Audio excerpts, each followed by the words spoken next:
Fala pessoal, Papo de Salão no ar e hoje nós temos aqui nosso querido professor Marcos do PL. O professor Marcos vai nos contar essa loucura de entrar para a política. É verdade. É verdade, né, Marcos?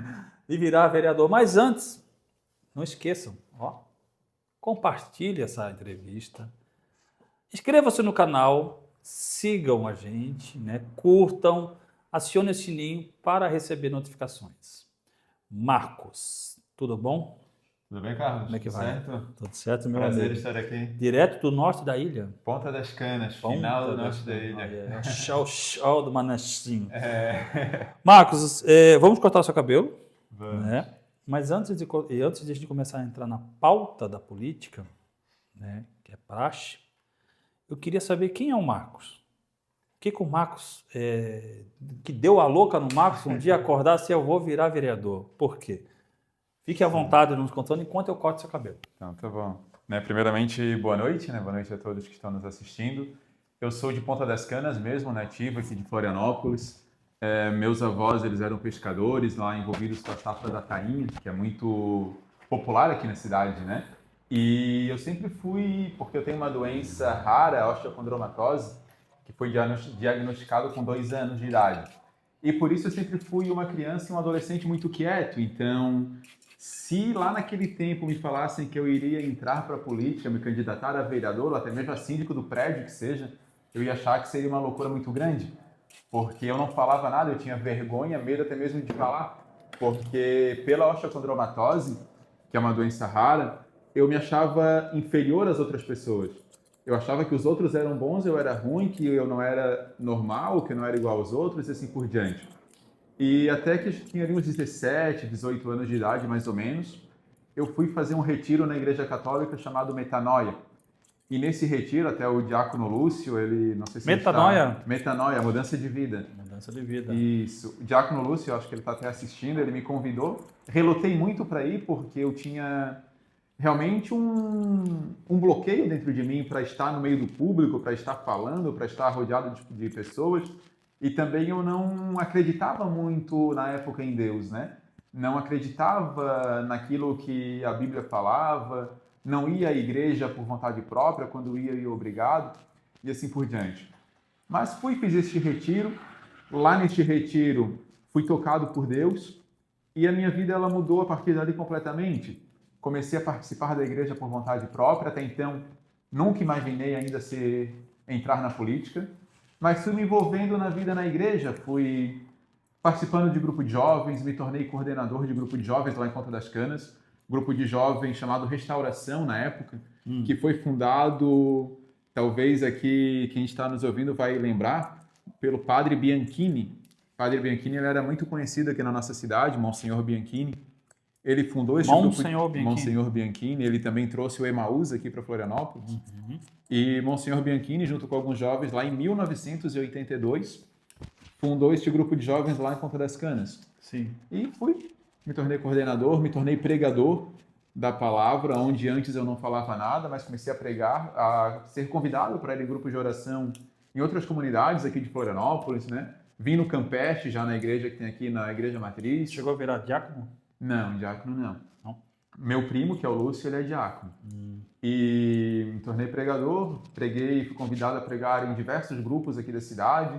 Também já fui pregar em diversos grupos de outras cidades, Governador Celso Ramos, Imbituba, São José, Palhoças e diversos ali que nem lembro muito agora, mas foram muitos. E a partir dali, né, fui me envolvendo nessa situação na igreja e eu fui sentindo um chamado que a gente não poderia mais ficar quieto vendo as injustiças que aconteciam em Florianópolis e também principalmente na época no Brasil. E começou a surgir dentro de mim esse anseio e essa vontade por entrar na política. Eu comecei a estudar isso lá em 2014. Comecei a estudar a política, acompanhar mais de perto. Na época, lá 14, 15, comecei a acompanhar o então, né, na época, deputado taxado de louco, que era o Bolsonaro, né, nosso presidente, né, que eu gosto sempre de chamar o nosso eterno presidente. Comecei a acompanhar e fui estudando, me aprofundando. Na última eleição, para 2020, aqui em Florianópolis, eu já fui convidado também para sair vereador em 2019.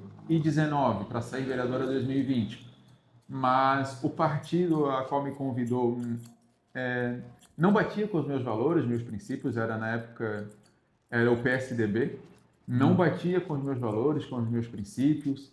Eu via diversas coisas que eu não concordava e eu falei para a pessoa que me convidou, que era forte aqui na cidade, era alguém forte, inclusive, aqui na cidade, mas eu falei para ele, ó, é o seguinte, não quero, porque eu falei para ele, eu prefiro perder certo do que ganhar errado. Baixa só um pouquinho. Então, preferi não ir. Daí, conheci em 2019 também o deputado por internet, né? O deputado estadual Gessé Lopes, e comecei a conversar com ele, falar diversas situações que vivenciava também. Quando eu entrei na escola, diversas situações vivenciadas na escola, a gente foi conversando e tudo mais. E ali fui entendendo mais ainda da política, estudando mais. E no ano passado, o deputado Gessé me... Pô, no meio dessa história aí tem uma coisa que eu tenho que te perguntar. Diga. O teu prefixo é professor. Professor. Mas nesse meio da história tu virou professor. Isso. Professor de quê? Professor de História. Ó, professor de História. Isso. E você é conservador. Conservador. Professor de História é conservador. Professor de Tem História coisa que não tá encaixando aí. Não tá vai. batendo, Não, né? não, peraí. Já explico. Tu tá contando história, vai. Já explico o professor de História e conservador. E daí comecei a conversar com o deputado Gessé. E no ano passado ele me chamou, me convidou para ir no gabinete dele, eu fui lá. E ele me falou dessa oportunidade de me filiar ao partido, ao PL, e de ser apoiado por ele nas eleições municipais aqui deste ano. E daí eu, beleza, ali, conversei com ele, fui para casa, né? Dizem que a gente, não é que a mulher manda, né? Mas a gente tem sempre que fazer aquela, como que eu posso dizer? Ela tá me assistindo, ela não vai querer me bater depois, né? Mas a gente tem que mostrar para elas que a gente acha que elas mandam, né? Daí... É bem aquele ditado, né? É bem aquele ditado. Ó, também apanha da mulher. É bem aquele ditado, né? Tu finge que manda e eu finge que obedeço. Isso, é isso? É isso aí mesmo. A gente vive feliz, né? Mas tem um outro ditado, né? Tu quer ter razão ou tu quer ser feliz? Eu prefiro ser feliz, Ó, né? É verdade. Então, esquece a razão. Deixa a razão pra mulher que ela manda mais. E nesse ditado, prefiro ser feliz do que ter razão. Fui conversar com ela primeiro. Daí, assim, ela relutou no princípio, mas depois a gente aceitou, porque ela aceitou. Porque não adianta nada a gente reclamar da política sem a gente dar cara a tapa, né? Sim. Daí ela aceitou, fui, conversei com o Ela sabe que você vai fazer um desenho aqui? Um desenho? Aham. Quer ligar pra ela antes? Ela falou, você não pode fazer desenho do Lula. O resto Foi eu. pode. Aí é basicamente a estrela que eu ia fazer aqui. A estrela do PT não pode. Mas daí ela aceitou, eu conversei com o deputado Gessé e aceitei, né? Daí eu estou nessa empreitada. E por que também que o deputado Gessé ele decidiu me apoiar? Exatamente por isso. Por eu ser um professor de história diferente, vamos assim dizer. Né? Um professor de história conservador, cristão, que defende, né, a vida, os valores cristãos, a família, que não é a favor e luta, combate a doutrinação nas escolas, em sala de aula. Isso existe, professor. Dizem que é loucura, né, Carlos? Isso, eu gostaria de saber. Vindo de um professor, gostaria de saber. Olha... Existe? Quando eu comecei a dar aula em 2020, né? E já acompanhava diversas situações relatadas a mim de doutrinação em sala de aula. Nini? E muitas outras pessoas estavam falando, não, isso aí é coisa da cabeça, isso é loucura. Eu já entrei na escola sabendo que existia. Mas lá dentro eu cheguei a me assustar, porque é ainda mais forte do que aquilo que a gente acompanha aqui de fora. É uma doutrinação que não tem mais nem disfarce. E vou citar diversos exemplos. Por favor.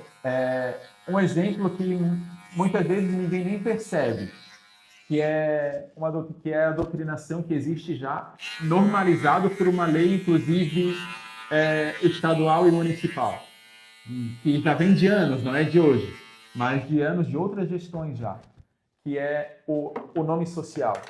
O que acontece com o nome social? Por exemplo, o Paulo, ele se reconhece como Paula. Então, Paulo, ele pode recorrer a ter o nome social e ser chamado de Paula na escola. E ele com relação à opção sexual dele ou pelo nome social? Só pelo nome social? As duas coisas. As duas coisas. Normalmente vem junto com a opção sexual, né? Certo. mas eu já vou chegar no problema principal da situação. Certo. E também a Paula da mesma forma. O que acontece? O Paulo sendo chamado de Paula, é claro, precisa ter autorização dos pais, né? Mas ele pode ir no banheiro feminino, porque no banheiro ele é Paulo agora, então ele tem direito a estar no banheiro feminino. E isso traz muito problema, até mesmo para menina que vai ao banheiro. A gente tem relatos de meninas que não vão ao banheiro na escola, que acarreta problema até mesmo urinário, porque no banheiro tem meninos que se identificam como meninas, no caso, mas são, né? E as meninas têm esse receio. Em outras escolas, até Brasil afora, diversos relatos, já até mesmo de abusos em relação a essa situação nos banheiros até de escolas. Então, situações que são De crianças? ideologias, doutrinações dentro das escolas, né? E de crianças, de adolescentes, faculdades, né? Hoje a gente já vê em lojas, né? Em diversas situações, mas na escola isso acontece muito. Outra situação que acontece na escola de doutrinação é professor, daí eu vou falar da área que eu estou, que é de história principalmente, né? Professor de história, geografia, filosofia, sociologia, e hoje até educação física, hoje já há muitos, né? Aqui é bom lembrar que não são todos, né, os professores de forma geral, mas eu sempre prefiro dizer os militantes, né? Eles chegam na sala de aula, eles trazem materiais de cunho sexual mesmo, de cunho erótico. Ano passado, em uma escola, a gente denunciou um caso de um professor que ele trouxe para a turma de quinta série, um professor de artes, de teatro. Ele trouxe para uma turma de quinta série materiais que era disfarçado em uma peça de teatro, onde falava de situações que não dá nem para falar aqui, mas situações sexuais, de dar veneno para mães grávidas com bebês, para enfiar vassoura naquele lugar que possam estar imaginando, que eu não vou nem falar. Situações ridículas. Ele incentivou isso? Incentivou. E essa pessoa foi denunciada? A gente denunciou, né? Eu denunciei, né? Juntamente com outro colega também. A gente denunciou, daí ele foi afastado, foi demitido da rede municipal. E hoje ele não dá mais aula na rede municipal. Na rede municipal ele não pode mais dar aula, né? Mas... Ele dá aula em algum lugar? Ele está na rede estadual. Tem o telefone dele? O telefone eu não tenho, mas ele dá aula na rede estadual. Eu queria ensinar arte para ele. Queria ensinar, né? É arte marcial. É bom, é bom. Não, a gente faz uma troca, ele me ensina arte, eu ensino arte marcial para ele. Dava até para utilizar o cabo de vassoura que ele incentivou, né? Dá, a gente usa várias coisas, não só o cabo de vassoura, né? Porque eu faço uma brincadeira, mas é uma coisa muito séria, muito uma situação sério, dessa. Muito sério. Você coloca dentro de uma escola um responsável por uma criança, por um filho, né, que é responsável pelo filho de outra pessoa. Ele está ali incentivando e ensinando coisas ilícitas para ela, e a criança vai achar que aquilo é uma coisa natural. Isso. Ela vai crescer com aquela naturalidade que ela possa vir a praticar com outras pessoas. Isso. Então, aí nós vamos parar numa situação em que já é bem polêmica, que é a contratação de pessoas e até que ponto é feito uma triagem em cima de uma contratação de pessoas desse tipo. Né? Exatamente. É um assunto muito delicado. É um assunto... aquele ditado rir para não chorar, né? Não, essa não é uma questão nem de rir, é uma questão de... É algo trágico, né? Trágico. Mas são situações que acontecem e não é isolado, sabe? Acontece com frequência, como também do campo político. Olha, né? olha ali pro espelho, ficou bonito? Ficou. Não fala mentira, porque bonito não ficou. Bem arrumado. Vou sentar aqui do seu lado. Milagre não dá para fazer. Vou sentar aqui do lado. Não. Aí eu deixo para o homem lá de cima, que é ele que faz. A minha esposa, ela tá em casa, ela deve estar olhando aqui falando lindo. Vai que ela acredite, né?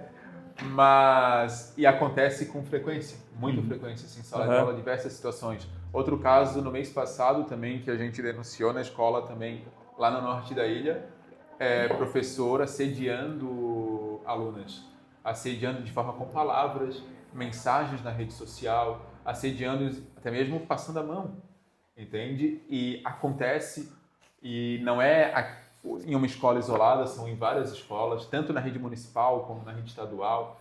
Outras situações, falando de política, professores e Se você virar a tua cadeira para cá, pode virar um pouquinho. Só girar, só professores girar. falam... Opa! Apanhando da cadeira. Se ajudar aqui, ele é um pouquinho pesado. Opa! Fechou? Falando, por exemplo, campo político. Professores, eles chegam, né, volto a dizer que tem professores de direita, né, que podem até estar me acompanhando aqui para não ficarem bravos, não são todos, né? São os militantes. Não, mas a questão é a seguinte. Peraí, vamos lá, vamos voltar. Diga. Nesse assunto, Marcos, esses relatos que você está fazendo, independente se ele é de direita, de esquerda, de centro, de meio, do alto, não interessa. O que está em jogo agora é a índole dessa pessoa em relação ao processo de educação de um jovem, de uma criança. Exatamente. Então, não importa qual é o segmento que ele vai, mas sim a índole dessa pessoa para deixar ali responsável, novamente, por uma criança. Isso, exatamente. Só para pegar o adendo, eu trabalhava com uma professora de história também, uma outra escola que eu trabalhava, ela é de esquerda, essa professora. E foi no ano eleitoral, inclusive. Ela foi minha professora e tempos depois, em 2022, eu trabalhava na mesma escola com ela. E ela é de esquerda, né? Completamente de esquerda. E na sala dos professores, tinha sempre falando ali, né? Bolsonaro tem que perder, aquela coisa toda, Lula, professores com adesivo que não pode, adesivo do Lula na camisa dando aula e não pode, é contra a lei.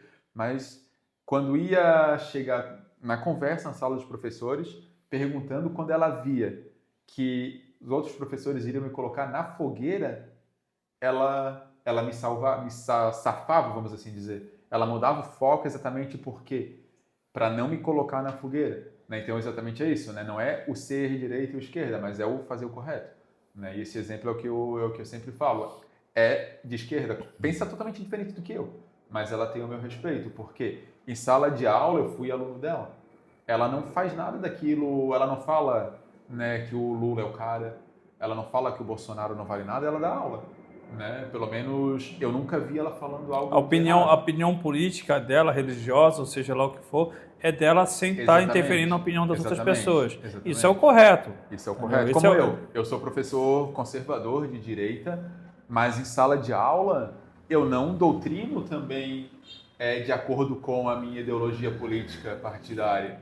Né? Os meus alunos eles foram descobrir que eu seria candidato somente quando eu tive que me afastar. Né, que eu me afastei, agora que eles acharam o meu Instagram, né, agora de um tempo para cá eles acharam o meu Instagram, eu nem falei nada para eles, né? Ainda essa semana recebi um comentário ali num direct de um aluno falando, meu professor de história é de direita, né, como algo que para ele foi bicho de sete de cabeça, porque a grande maioria imagina um professor de história totalmente voltado à esquerda. Exatamente. E ainda é o outro lado, né? Na grande maioria, professor de história não acredita em Deus, né? Não, na grande maioria não. Acredita em Deus. A maioria, eles são considerados ateus, né?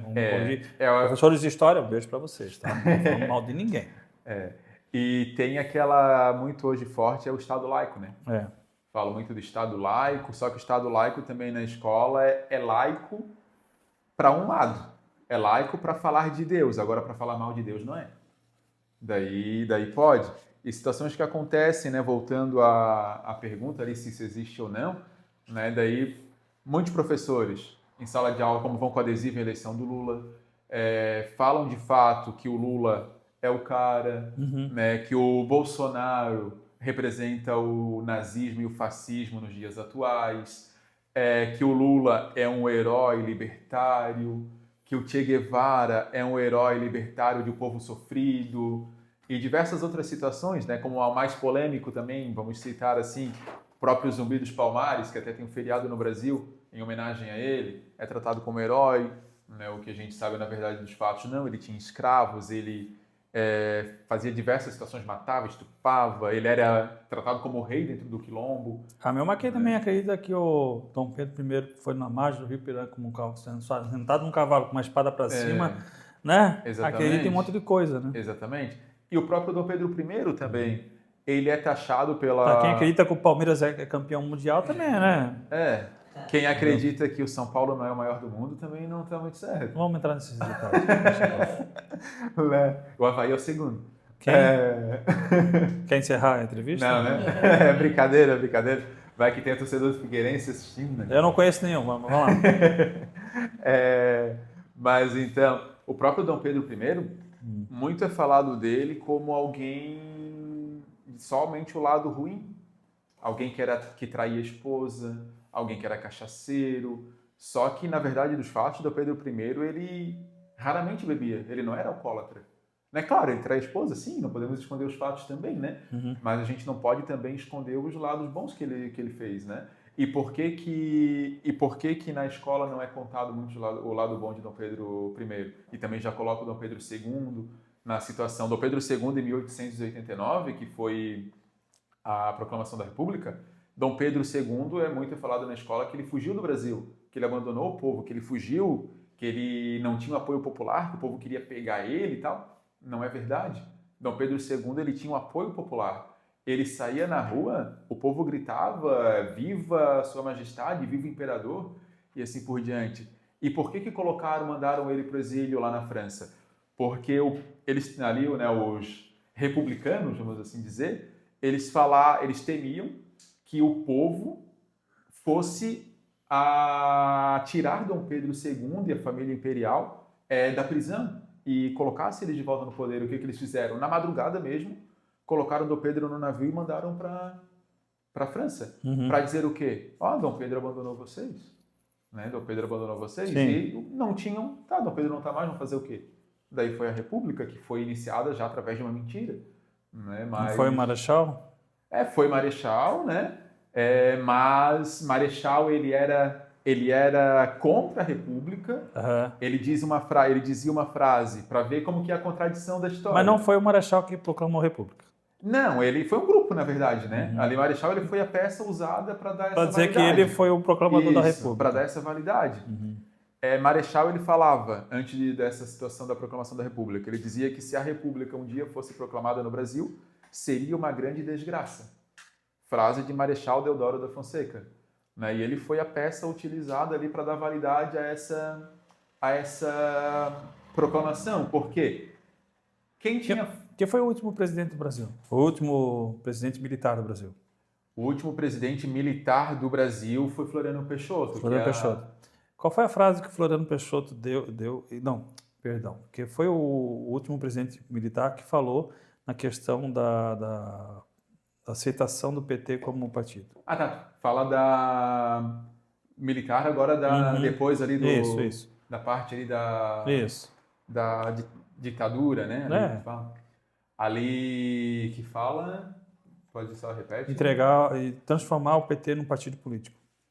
Ali agora essa parte eu não recordo quem foi ali que falou, mas a parte do PT ali, o próprio Médici, né? Que o Médici ele é vamos dizer, o Médici ele é o que mais apanha, né? Dos presidentes militares ali. O próprio Médici ali já tinha os sindicatos, né? Já vinham desde a década de 60, e o próprio regime militar, não ditadura, perde o poder na luta, né? Eles abriram.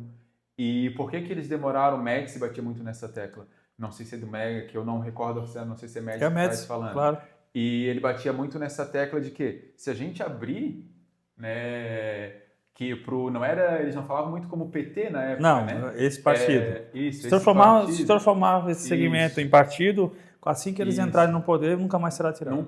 Isso, exatamente. E por que eles demoraram a abrir? Exatamente por isso, né? Porque ali tinha o PCO já na época, também, que era também ali, como que eu posso dizer, não é ridículo a palavra que eu vou utilizar, mas ridículo, né? Porque não é, mas vamos lá, ridículo. Ridículo. O PCO, daí tinha ali Dilma Rousseff, que já estava naquele período, José Dirceu, que já estava naquele período, José Genuíno já estava naquele período, o próprio Lula, Chico Mendes, que também não era santinho, não, já estava naquele período. Chico Mendes não era santo? Não era santinho. Não está distorcendo a história.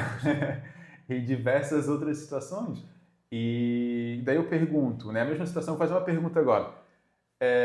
Já volto ali nesse assunto, mas só para a gente ligar. Falam que a princesa Isabel, ela não era boazinha assim e tal. E por que a princesa Isabel, se ela era contra a escravidão, por que ela e Dom Pedro II não aboliram a escravidão antes? Eles aboliram a escravidão em 1888. Quando que caíram? 1889. Ou seja, se eles abolissem a escravidão antes, eles teriam caído antes. Entende? Porque ali era já um jogo político que tinha ali na época e que se 10 anos antes de abolir a escravidão, eles caíam. Mas eles aboliram a escravidão exatamente devido ao jogo político e porque os outros países já tinham abolido, né? O Brasil Também, foi o o último Brasil foi o país, último, exatamente. foi o último a abolir. Brasil Então foi o veio uma pressão dos países de fora, os países, americanos sim. principalmente, né? Mas aí, da elite brasileira, não. Da elite nacional, fazendeiros, né, que depois ali foi iniciada a República da Espada, né, que vem dos fazendeiros militares, juntamente com os fazendeiros, eles não eram favoráveis à abolição. Não, porque precisava da escravidão para poder tocar suas fazendas. Aí foram obrigados a pagar um salário para os estrangeiros, estrangeiros principalmente, porque eles não podiam pagar para os negros. Exatamente. É a mesma situação dos militares. Poderia ter aberto antes? Poderia. Mas e se abrisse? Antes ali para a redemocratização que é falado, né? Então. E se abrisse? Essa é uma situação, né, que a gente vai acabar fugindo da pauta aqui, mas é uma situação em que, se você falar sobre a questão do militarismo naquela época, né, os benefícios e malefícios que ele trouxe, e a questão da democracia após aquela época, os benefícios e malefícios que ele trouxe, se a gente for colocar na balança isso, nós vamos ver uma diferença bem grande, né? Sim, muito grande. Entendeu? Só que muitas pessoas vão dizer ao contrário disso, né? Pessoas que são envoltas ao lado, né, mais social, vamos dizer que o militarismo naquela época era perseguidor e assim e tal, e cada um vai ter a sua opinião. Mas quem viveu naquela época é que vai contar realmente como era viver num regime militar em si. A meu ver, eu acho que os militares se estenderam demais. Sim. Né? Estenderam por longos tempos a questão de domínio do Brasil. Mas, a outro ponto, eles também trouxeram para o Brasil coisas que jamais tinham sido tragas antes, né? Grandes usinas, né? Itaipu, por exemplo, Petrobras, e assim por diante. A ponte Rio-Niterói foi feita por eles. Verdade. Então, muitas obras grandes. Os militares são bons em obras. Inflação, né? Controlaram a inflação, carteira de trabalho, que veio lá com o Getúlio Vargas. E muitos direitos dentro da carteira de trabalho veio durante o regime militar, que as pessoas ainda não acham que existe. Eu vejo pessoas que fazem essa pergunta sobre o SUS, por exemplo, sobre o teu INSS, eles falam que foi no governo do PT que isso aconteceu, sabe? Não, gente. Vai estudar um pouquinho de história, que isso aí foi lá no regime militar que veio acontecendo. Isso aí foi feito lá, né? Se você for estudar um pouquinho, só um pouquinho de história, não precisa estudar muito, assim, só um pouquinho, né? Mas ainda vamos chegar nessa parte da questão de história, tá? Vamos entrar na pauta? Vamos entrar na pauta. Já que você é professor, nós vamos começar pela tua área, educação. Eu sei que não é uma prerrogativa sua como fiscalizador, né? Mas também é uma opinião forte sua dentro da Câmara. A nossa situação educacional, ela está, ao modo de muita gente verificar, que ela está numa decadência muito grande. Sim. Né? O ensino está numa decadência muito grande. Eu não estou falando do profissionalismo dos professores. Vejam bem, são duas coisas distintas. Mas também temos professores que precisam ser, né, verificados, principalmente essa situação. Mas nós temos uma decadência muito grande. Eu pergunto pelo seguinte, não é prerrogativa do município, mas você, como professor, pode dar a sua opinião. A partir do momento que você não tem mais a obrigatoriedade de passar de ano, você também não tem mais a obrigatoriedade de saber por inteiro aquele conteúdo. A opinião de muitos em relação a isso, que isso aí é uma coisa muito errônea, né? Você não traz um conteúdo completo ao longo dos anos da escola, certo? Você vai encontrar jovens que estão no ensino médio que não conhecem a história básica, a sua história básica. Ou uma matemática básica, ou uma conjugação verbal básica, né? E muitos acreditam que isso é decorrente dessa grade curricular, certo? Você, como professor, como analisa essa situação, né? E o que você acha que pode ser mudado para que isso possa ser melhorado? Sim. Ou não? Eu concordo, é muito prejudicial essa situação. Inclusive, uma das propostas que a gente pretende batalhar junto à prefeitura aqui em Florianópolis é o fim da aprovação automática. Né? O que é aprovação automática? Exatamente o jovem, o estudante, ele não tem a obrigação de passar de ano porque ele vai passar de qualquer forma. Gente, isso é um absurdo. Né? É automático, exatamente, é absurdo. É absurdo. Então, uma das nossas propostas, até ali no nosso Instagram, é isso, é o fim dessa aprovação automática. Por quê? Já ouvi de muitos, não de um nem de três, mas de muitos alunos o Sim. seguinte: vou fazer essa atividade para quê?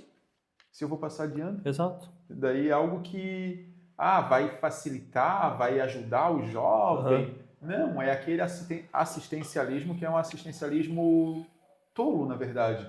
Porque não ajuda em nada, só prejudica. Você não vai, como é dito, você vai corromper a imagem do jovem quando você o reprova de ano. Exatamente. Corromper a imagem. Aí eu fico pensando assim, então você pergunta pro João, ou pro Pedro, ou pro Paulo, vamos falar o Paulo que está ali, né? Mas se você pergunta, vamos usar o nome do Paulo que está aqui, porque se alguém perguntar é o Paulo que está aqui, né? Vamos perguntar pro Paulo, né? Fazer uma pergunta simples para ele. Faz uma pergunta simples de história. Quem descobriu o Brasil? Quem descobriu o Brasil? E o Paulo vai ficar pensando meia hora para saber. Sabe quem descobriu, Paulo? Não sei. Não sabe. Então, meia hora, ou vai falar vários nomes, como a gente vê esses memes hoje na rede social, falando várias coisas que não tem nada a ver com aquilo ali. É mais vergonhoso o Paulo passar por essa situação ou o Paulo ser reprovado de ano? Pois é, passar por essa situação, né? Eu A reprovação, ela não necessariamente é algo ruim. A reprovação, ela pode ser algo muito bom. Não, necessariamente não é. Desculpa, professor. Ele não é uma coisa ruim. Eu já fui reprovado. Eu também já. Exatamente. Isso mostra que você não está capacitado a ir a um outro nível, certo? Sim. Vamos usar a linguagem dos jovens. Os jovens, para ele passar de fase nos seus jogos, ele tem que estar capacitado naquele jogo, naquela fase. Enquanto ele não for capacitado naquela fase, ele não consegue passar para a próxima fase, correto? Correto. Ele não vai ter a obrigatoriedade de passar, senão não vale o jogo. Sim. E assim, a realidade da vida pode ser aí um exemplo para muitas pessoas ridículos, mas é mais ou menos uma metáfora em cima disso aí. Se você não tem a capacidade do entendimento básico daquela matéria naquele ano, como é que você vai passar para outro ano ou para outro nível sem ter o conhecimento básico? Exatamente. É óbvio que vai ser cumulativo, que lá na frente o Paulo não vai saber que a gente descobriu o Brasil no terceiro ano do ensino médio. Eu dou aula também no ensino médio, né?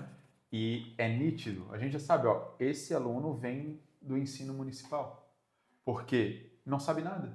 Chega e, não sabe nada. É difícil. Até uma briga que eu sempre tenho nas escolas, tenho em reuniões, é o seguinte: o melhor aluno da escola, vamos chegar assim, vai ter dificuldade no ensino médio.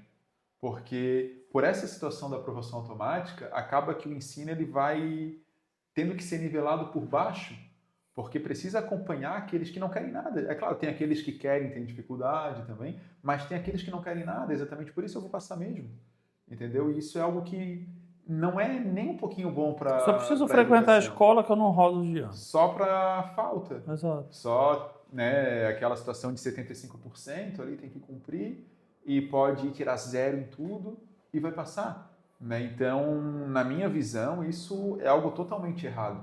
Né? Claro, tem a situação do índice, que daí aumenta o índice, daí aumenta o investimento, aquela situação toda, mas só que... Mas adianta tu aumentar um índice, né, com uma baixa qualidade. Exatamente. Você tem uma empresa, você quer aumentar uma produção, mas você tem funcionários que não têm qualificação. Exatamente. Como é que você vai aumentar a produção? Não tem como. Não tem como. Uma outra situação também que a gente vai buscar junto com o prefeito, além dessa, é a média. Né? Porque a média hoje ela é 5 na rede municipal. Né? 5? 5. Nossa, se meu tempo fosse 5.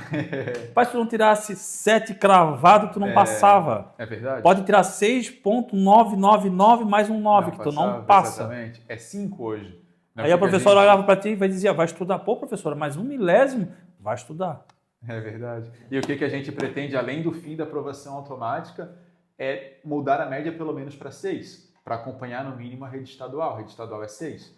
Né? Acompanhando a rede estadual, fim da aprovação automática, e eu acredito também que precisa ter uma reformulação no plano municipal de educação. Né? Claro, tem a base que vem de cima, né, que é o federal. Né? O federal é 10 anos. O federal ele vem normalmente de 14 a 24. O municipal é sempre um ano depois e vai até um ano depois, é sempre 10 em 10 anos, né? Precisa ter uma modificação, uma reformulação nesse plano municipal também, porque é muita ideologia ali dentro. Com certeza. É muita coisa que tem ali, por exemplo, matemática. Tem que ter o que? A raiz quadrada, não aprender raiz quadrada e tal. Mas hoje em dia já é colocado muito ideologia, muitos joguinhos ali. Por exemplo, da aprovação automática, o aluno é retido. Vamos supor, o aluno de sexto ano passou para o sétimo, mas é retido, então vai ter que fazer um reforço no outro período. Estuda de manhã, tem que fazer um reforço de matemática à tarde. Mas vai ser joguinho. Não vai ter aquele conteúdo de matemática de fato. Até porque não tem profissional o suficiente para poder compor aquela situação ali e sempre vão deixar, na grande maioria das vezes, vão deixar ali ao léu, né? Tem pessoas que acreditam que não é necessário você ter conteúdo, estudar, né, que você pode ganhar a vida de outra forma. Eu também acho que não, você pode ganhar a vida de outra forma, mas você ter o mínimo de conteúdo, base, que é para isso que existe o ensino fundamental, o ensino médio, né? O primário, o fundamental e o médio. Sim. Pô, isso para qualquer ser humano é necessário que você tenha um mínimo de cultura à frente, para você poder sentar com alguém e conversar, poder ter um conhecimento do básico. Cara, hoje eu conversando com alguns jovens, tem gente que não sabe me dizer capitais do Brasil. Tem muito Básico de geografia. Quando a gente coloca na prova uma palavra assim, por exemplo, justifique, pronto. Danou. É complicado. Interpretação de texto. Jesus. Uma vez me perguntaram como é que ia aprender a fazer interpretação de texto. Vai ler? Vai ler? Lê, entra na história e ali tu vai, como se estivesse sendo um personagem, tu estás interpretando o texto. Exatamente. E outra história, daí o pessoal fala, mas é tudo culpa do prefeito. Não, isso aí já vem de 10 anos. Sim. Isso aí não é o prefeito Topázio. Né? Não falo porque a gente está de coligação com ele, não, mas né, até quem me conhece, eu vejo por exemplo, o Jean e o Topázio, eu vejo uma diferença muito grande, né, nesse sentido voltado para a educação também. Né, o Topázio, ele fez uma escola em 42 dias lá no norte da ilha que está funcionando. Eu tinha alunos que estudavam em uma escola que eu trabalhava na Vargem Grande e foram para estudar lá e estão estudando as vagas lá que surgiram. E o Topázio, ele tem trabalhado muito em favor da educação, né? Mas a gente precisa fazer mais ainda. E eu tenho ali uma boa mas relação ali com há ele. denúncias de que faltam insumos nas escolas. Daí tem, não vou dizer que não, né?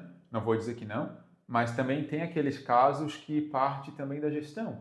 Né? Claro, pode ser parte da prefeitura? Pode, mas também pode ser parte da gestão, né? Porque a gestão deixa faltar. A gestão acontece muito. Será? Eu não gosto do Topázio, eu vou botar fogo no papel higiênico, você aqui não está trazendo papel higiênico. Isso acontece muito, sabe? Sério? Não digo assim, mas tem muito caso que acontece nas escolas e que é culpa do Topázio somente porque é muito sindicato ali, sabe? E para o sindicato ali, a própria Secretaria Municipal tem muita situação de sindicato ali, pessoas ligadas ao sindicato. Então acaba que, isso aqui está errado, culpa do prefeito. Isso aqui está errado, culpa do prefeito. Nem tudo é culpa do prefeito. E acontece que vai tudo para o... Pode ser do presidente também? Para o prefeito. Pode ser do diretor, né? Pode ser diversas situações, né? Do presidente também? Do presidente? Do presidente, claro. Tô chegando alto, né? Você vai culpar alguém, culpa alguém lá em cima, né? Não só aqui embaixo. Mas o que eu tô querendo falar? Né? Na educação, muito precisa ser melhorado. Claro, a prefeitura precisa melhorar muita coisa. Mas aí é que tá. A gente está brincando, mas existe uma situação também muito complicada na questão da educação, que não é só a falta de insumos. Nós temos um inchaço dentro da educação que falta vagas. Essas vagas, né, das creches, das escolas, precisam ser resolvidas. Sim. Você é um fiscalizador, você leva ao executor, que é o gestor do município, o prefeito, o problema que está acontecendo nas comunidades, certo? Então, a falta de vagas em creches, a falta de vagas para períodos integrais, né, a falta de vagas em escolas, vocês levam isso para eles. Então, nesse ponto que eu estou questionando também, né? Como fazer para que isso possa ser melhorado, né, sendo que nós precisamos de recursos. Sim. E o recurso já está apertado. Em relação à falta de vaga em creche, né? Eu até estive conversando já, a gente tem tido conversa já em relação a esse problema. Para mim, duas saídas, né? A primeira é a construção de novas creches. Né? Isso precisa muito, construir novas creches. e também uma proposta que a gente tem, que é uma parceria público-privada. É o seguinte, a creche aqui do Campeche não tem vaga, mas eu moro aqui no Campeche, eu preciso de uma vaga na creche da minha E já foi, criança. Paulo, Marcos, você já foi uma coisa discutida, desculpa te Pode interromper, falar. porque essa parte pública e privada eu já vou te discordar de você na questão desse tipo de creche particular. Existe ali uma diferença grande que não deve existir, né? Dos alunos da escola pública, da rede pública, e alunos da rede particular. Normalmente, os alunos da escola da rede pública são alunos de classe média para baixo, né? Muitas vezes de renda baixa mesmo, na grande maioria, de renda baixa. E nos alunos da escola particular são alunos de renda média alta. E vai existir esse problema ali, até do amparo dos profissionais que estão ali dentro, né? No meu entender, fazer essa ponte de público-privado das escolas particulares não seria uma grande vantagem. Criar novas escolas com contratações e valorizações de profissionais seria um ponto positivo. O entendimento parece que cada bairro pode ter um NEI só, né? Sim. Então, de repente, quebrar esse paradigma, ter uma distância de um NEI... Hoje em dia já está se abrindo um pouquinho. Então, abrir mais Tem locais que já tem mais. aumentar, porque o NEI é excelente. Todos os meus filhos estudaram no NEI. Então, criar NEIs ou creches comuns, né? Mas públicas. Sim. Não que não deva misturar o público com o privado. Não, mas sabe que vai haver um confronto ali. Sim. Isso aí daí teria que ter uma fiscalização em si, né? Não vai ter, mas não vai ter, Marcos. Daí esse é o problema. Até nas escolas, né? Por que muitas situações acontecem? Porque não tem a fiscalização. Né? Até a própria situação que a gente estava falando aqui de doutrinação. Né? Eu estou há 4, 5 anos como professor em sala de aula.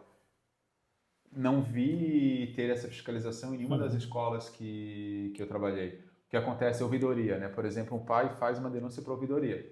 Cai na ouvidoria, mas não tem a fiscalização lá. Então, acaba voltando. Quem responde à ouvidoria é o denunciado. O denunciado responde à ouvidoria. Então, são situações que falta essa fiscalização. Exato. Né? Mas essa situação ali do público-privado é a saída que eu vejo, né, no momento, mais a nossa mão, sabe? Porque a construção de novas creches é o ideal, na minha visão é o ideal, só que daí é um pouco mais complexo, né? Porque daí tem que ter a licitação, é o investimento, daí tem aquela situação toda. Eu preciso fazer uma rua na Pequeno Príncipe para desafogar o trânsito e é necessário. É feita a licitação, correndo, vão lá e fazem a rua, certo? Isso é um bem público, é necessário, é um bem necessário público.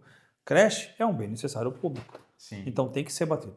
Constitucionalmente nós temos educação, segurança, né, e saneamento. Sim. São os 3 pilares da Constituição. Então, obrigado a ter. E a saúde, né? Desculpa, tem mais um. A saúde. Então, é prioridade. Certo? Eu não estou falando da gestão do Topázio, veja bem. Eu estou falando de todas as gestões que já se passaram. É prioridade. Então, quando você imagina que uma cidade está crescendo, que nós vamos entrar nesse ponto da mobilidade, está crescendo uma velocidade muito grande, que é Florianópolis, né? Verdade. A propaganda que é feita de qualidade de vida tal, tem que ser mais bem preparada a cidade para receber essas pessoas. Né? Isso que todo mundo concorda. Não está conseguindo? Ok. Então, vamos tentar acomodar essas pessoas de uma forma em que elas não tenham problemas com seus filhos, com escolas. Então, construir escolas é necessário. Se vai construir escola com iniciativa pública, privada, para a construção da escola, acho que não tem problema. Né? Não sei se é cabível esse meio. Lá na Vargem Grande, por exemplo, lá não tem uma creche ainda no bairro. Ano que vem vai ser construída uma escola nova, já tem um terreno, até a prefeitura tem ali a expectativa de no primeiro semestre ter a nova escola, e onde é a escola agora vai ser construída uma creche. Daí para a creche ser uma creche até de certa forma grande ali, que já não vai resolver totalmente o problema, mas já vai amenizar. Mas você está entendendo? Essa é a grande indignação da população. Você calcula algo, você faz algo sem calcular o impacto. Sim. Então, o gestor público ele tem que calcular o impacto. Ele tem uma secretaria justamente para isso, calcular o impacto.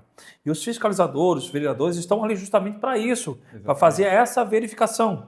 Porque todos estão em prol da população, da comunidade. Sim. Se a comunidade necessita, com urgência, que sejam feitas novas creches, porque você relatou, existem lugares como Vargem Pequena, Vargem Grande, perdão, que não tem uma creche. Uhum. Qual é o percentual da comunidade lá dentro?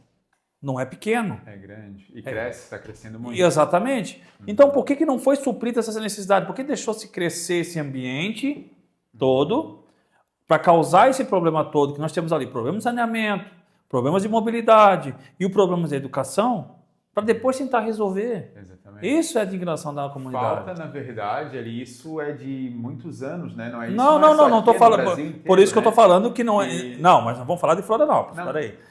Por isso que eu estou falando que não é da gestão atual, mas é de todas as gestões que vem cansando a população em relação à política, porque a população vê o problema. Você está entrando na política porque você está ciente do problema para tentar resolver, entendeu, Marcos? Sim. Então é isso que eu quero chegar nesse ponto. É que, ali que eu citei o Brasil inteiro, mas é que a gente fala normalmente quando é de política mais da esfera federal, só que o problema está aqui. Está aqui. Né? O problema está aqui. E o que falta? Falta realmente esse planejamento com antecedência para resolver a situação. Exato. Porque, por exemplo, as creches.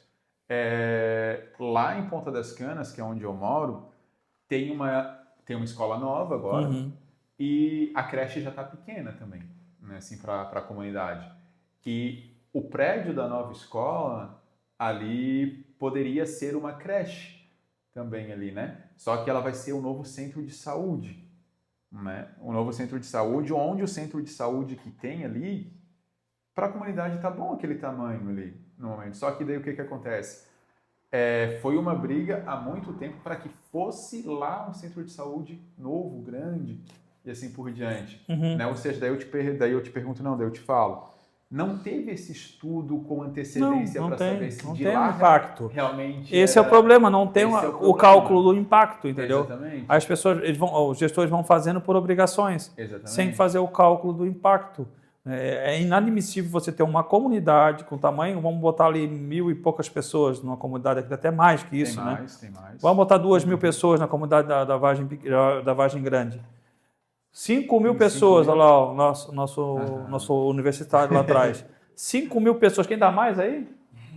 5.000 pessoas e você não tem uma creche, isso não, eu não estou puxando farinha para ninguém. Isso é inadmissível. Sim. Ter pessoas com baixa renda que tem que se deslocar daqui para colocar o seu filho na creche em outro lugar, que vai uma locomoção enorme, verdade, certo? Para depois de poder trabalhar.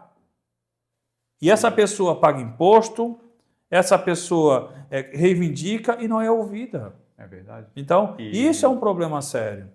E não é só na Vargem Pequena, não que eu estou falando. Na Vargem Grande, ou na Pequena, ou na Vargem Média, não importa. Estou rindo. Mas é independente. É independente. Entendeu? É independente. Todos os bairros, por obrigatoriedade, deveriam ter uma creche. Em Canasvieiras ali são 2 que tem em Canasvieiras. E as creches de Canasvieiras, eles atendem o pessoal da Vargem Grande, eles atendem o pessoal de Ponta das Canas, o pessoal da Cachoeira, né? E exatamente, eu concordo contigo aí, é o ponto. Tem que ter um estudo de antecedência, o planejamento. Pois é, cara, mas aí agora eu vou falar uma coisa, de repente vai concordar, porque tem um cara sério, vai concordar. Nós não temos recursos para fazer a creche. Pô, mas tem recurso para fazer um aumento de R$8.000 no salário de um vereador? Pô, cara. Mas é pouco? Não é pouco. Se você desinchar a máquina de muitos lugares, né? Não estou criticando, acho que todos têm que receber, mas desinchar a máquina de muitos lugares, você vai ter recurso. É a forma que você recebe e como você administra.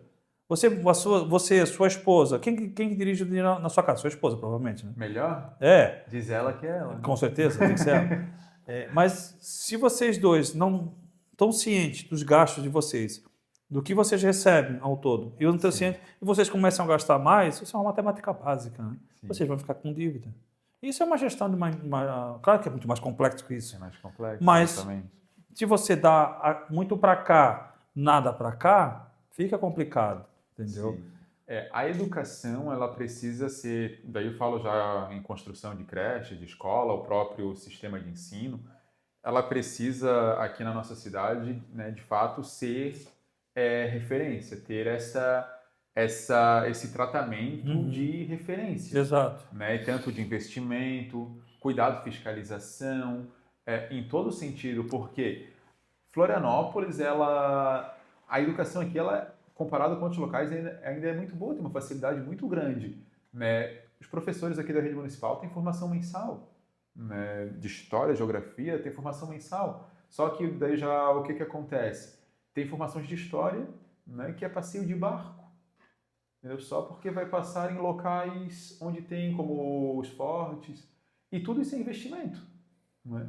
Tudo isso é investimento, né? Ou seja, precisamos investir na educação de forma geral. Construção de creche hoje é muito necessário, a gente precisa, e é algo que a gente até já conversei com o secretário de Educação, nessa situação ali da parceria pública e privada, a gente colocou também porque é o que eu acredito hoje como mais fácil, né? Se resolver o problema, não tem problema. O negócio é Isso, resolver o problema. resolver o problema. Mas quantas coisas... Agora voltamos lá para a Vargem Pequena, Vargem Grande. Vargem Grande. Vamos lá. Voltamos para a Vargem Grande. Quantas escolas privadas tem lá? Privadas tem 3. Olha lá, ó. Três escolas privadas. 3 privadas. 3 escolas privadas numa região com 5 mil, é isso, universitário? 5 mil pessoas. 5 mil pessoas. 3 escolas privadas com 5 mil pessoas. É uma quantidade boa? Sim. Não. É uma quantidade ruim. Mas como é que nós temos 3 escolas privadas Aqui lá? eles atendem não só da Vargem. Não, tudo bem. Eles podem atender quem eles quiserem. Mas se eles tiverem 3 escolas privadas lá e não tem uma creche pública... Sim, isso aí. Sim, até ali a Vargem Grande, eles têm, que é chamada Vargem Grande 1 e Vargem Grande 2, né? Que tem ali o terminal de ônibus, sabe? E toda essa situação, toda essa localidade não tem a creche. Então, o necessário de fato seria o quê? Construção de uma creche na Vargem Grande 1, construção de outra creche, que é onde vai sair já, na Vargem Grande 2, né? Que é ali onde a Vargem Grande, não sei se conhece bem ali, Vargem Grande, onde vai para o Rio Vermelho, ali é onde vai sair a creche, onde tem o colégio. Não tem creche lá? Não tem a creche, até vai sair agora, no ano que vem, vai começar a obra já começou? Não, vai ser no colégio atual. Né, o colégio atual, a perspectiva da prefeitura é que ele vai ficar a escola nova pronta, daí a escola vai para a nova escola, novo prédio, e vai ser reformado esse prédio da escola para creche. Então, isso nós estamos falando num período de 2 anos, então. Para creche, em torno de 1 ano e pouco, assim, nesse sentido. Sem contar porque é obra, né? Obra tu calcula tempo, profissional, licenciamento, vão calcular aqui também quem vai fazer ou quem vai deixar de fazer, entendeu? Então, ali agora tem aí vai levar muito mais que 1 ano e meio. Tem possibilidades também agora em relação a colégios, de ser mais rápido também, porque o prefeito ele já começou a trabalhar nesse sentido até lá no Rio Vermelho, né? Lá foi construída a escola Darcy Ribeiro, se não me falha a memória. Foi em 42 dias, desde o início da construção até a inauguração. Essa é a escola que ele fez rápida, né? Isso. E por que não faz uma creche desse tipo? São situações que a gente precisa batalhar para que... Qual é o custo que foi dado para essa obra que o prefeito fez em tempo recorde? Ali... O orçamento utilizado. O orçamento agora não vou te saber dizer. Ali, mas... Foi... Agora, em relação... Tem uma mãozinha levantada lá atrás para ajudar a gente? Não tem universitário. Sei, isso eu não sei dizer. Mas ali foi... O custo-benefício, né, foi muito bom. Né, porque tinha pessoas jovens, né, que é Constituição, né, todo estudante tem direito a estar na escola, mas tinha pessoas jovens que não tinham vaga, estavam fora da escola, tinham jovens que estavam em escolas em localidades completamente distantes e profissionais que não tinham escola para trabalhar, e ali muitos problemas foram resolvidos, só que é o que a gente está falando, precisa ser feito mais. Né, precisa ser feito mais, de forma rápida, é o ideal. Né, creches. Hoje, na verdade, eu vejo uma maior necessidade de construção. Você fala para mim, escolhe o quê? Construção de nova creche ou de nova escola? Eu acredito que precisa creche. Né? Quando você quer aumentar o produto interno bruto da sua região, do seu município, melhorar a arrecadação, melhorar a qualidade de trabalho, como é que você faz isso? ali do município. No todo o município de Florianópolis, isso é uma metáfora. Como é que você faz isso?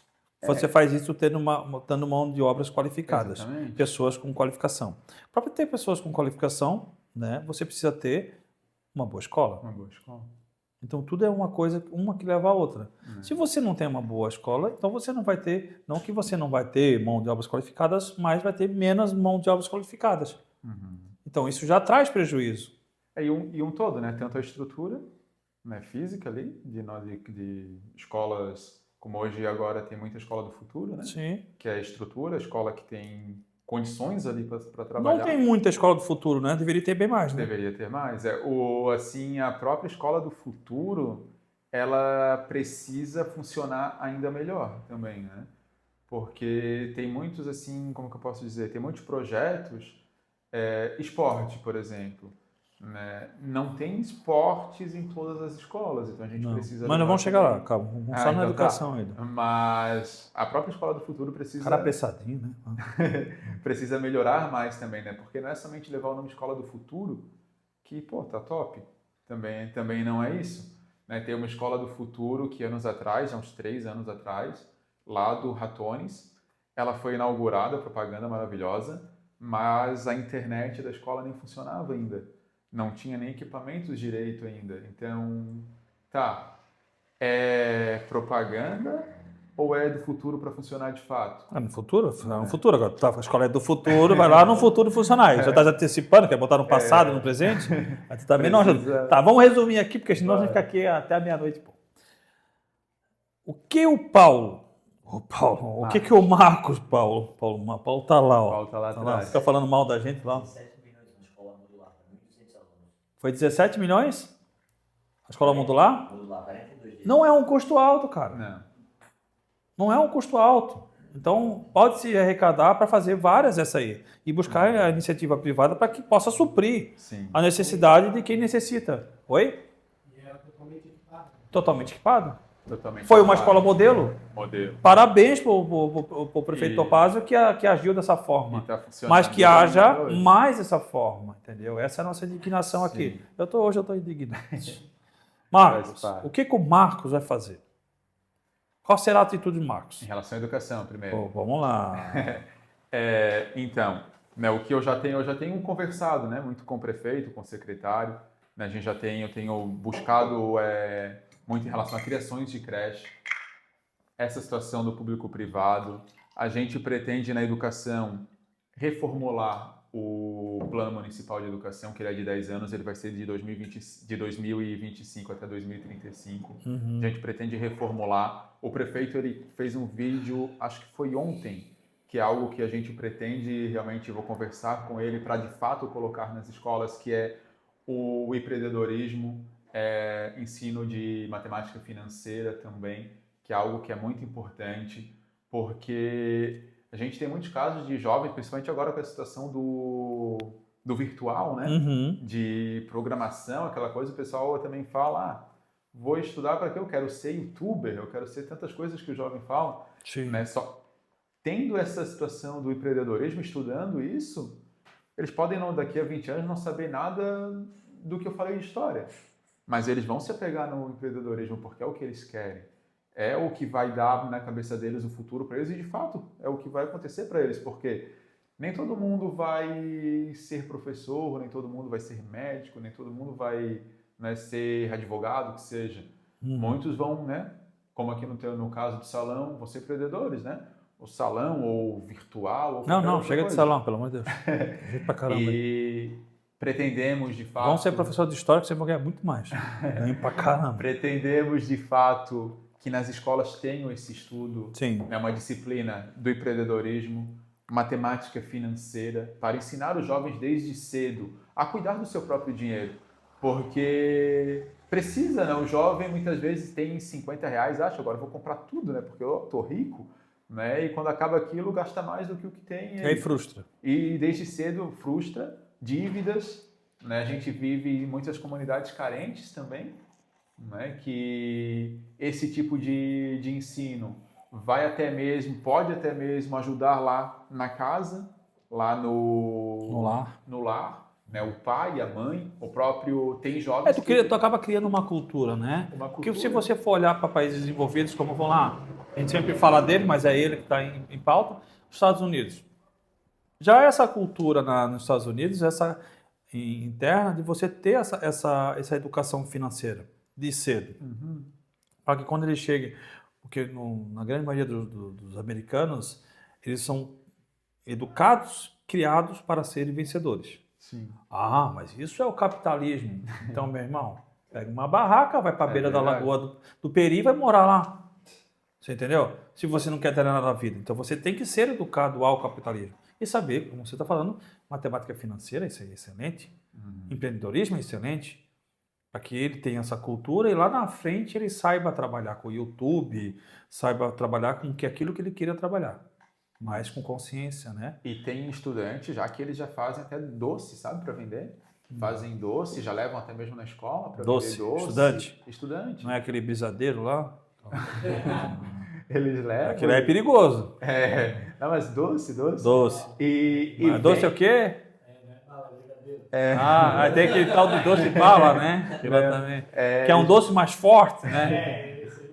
E eles vendem, até porque tem pais que trabalham com isso. Eles vendem Mas esse é pra o poder do ajudar. açúcar, tá?